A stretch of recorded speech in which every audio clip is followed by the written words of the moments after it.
path to keep fighting, to keep, pushing forward to try to get this thing back on track? Right now, the focus is going 1-0 every week.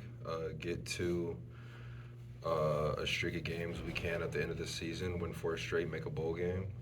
Going to keep fighting until the possibility of that isn't a thing. So Pro Football Focus says you're the top edge. So does that give you bragging rights over Dante a little bit? Is that kind of fun? And do you get a free subscription out of that? I actually didn't know that, but it's just kind of on the back burner at the moment. Right now, the focus is just on trying to win at all costs, and hopefully get back on track this week. Coach Satterfield's talked about vocal leadership and how there was much more energy against Baylor. What have you kind of seen from the leadership on the defensive side of the ball? Who's kind of stepped up in the past few weeks, as from a veteran's point of view? I feel like it's always been there. Me, Dante, and Briggs, of course.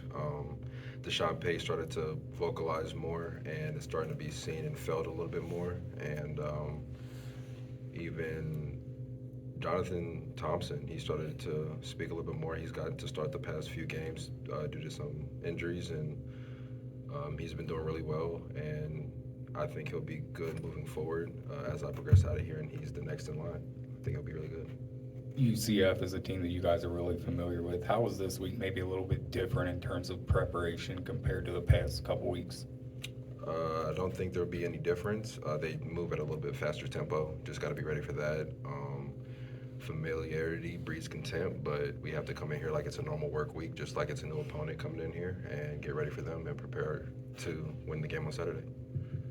You're one of only a couple guys that actually might be the only guy that enrolled early after that losing season, Yeah. the 4-8 season. Is there anything from those guys that you were around as you saw that off season kind of catapult into the 2018 year that you think back on, that you looked at how they handled it? They just came back in ready to work. They knew that season was just not what the talent they had showed. They just tried to put it behind them, and every day was just working towards something new, something positive, and having older guys like Cortez Brown and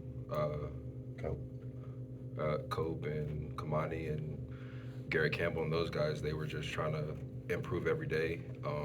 They never really hung too much on the past, and then they just instilled that in me. Just never let it happen again. So we're trying to right now right this ship, get back to an even record. That's the best we can do at the moment, and get to a bowl game.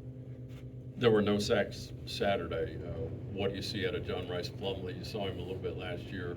I don't know if you traveled to that game or not, because I know you were hurt, but very mobile.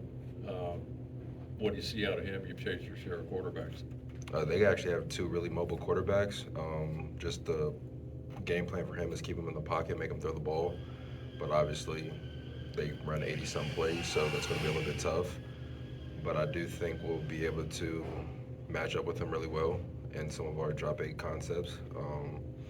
Just make him be the quarterback they needed him to be on Saturday. So we'll see.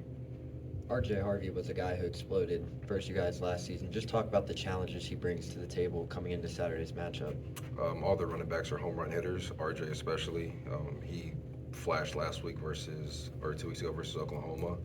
He found a little seam and took it for about 70, and it was just like, this kid just hit top end speed in about 4 steps. But no, they definitely have some home run hitters over there. Have to corral them, keep them inside, and tackle when our opportunities present themselves, and win our one-on-one matchup with them in a hole. Just got to get them down. Was that maybe the best back you faced in your career last week? I think J.K. Dobbins has an edge on him, and Kenneth Gainwell. He was up there, though. But yeah, that boy was good. Any other questions? Nope. Thanks, Malik.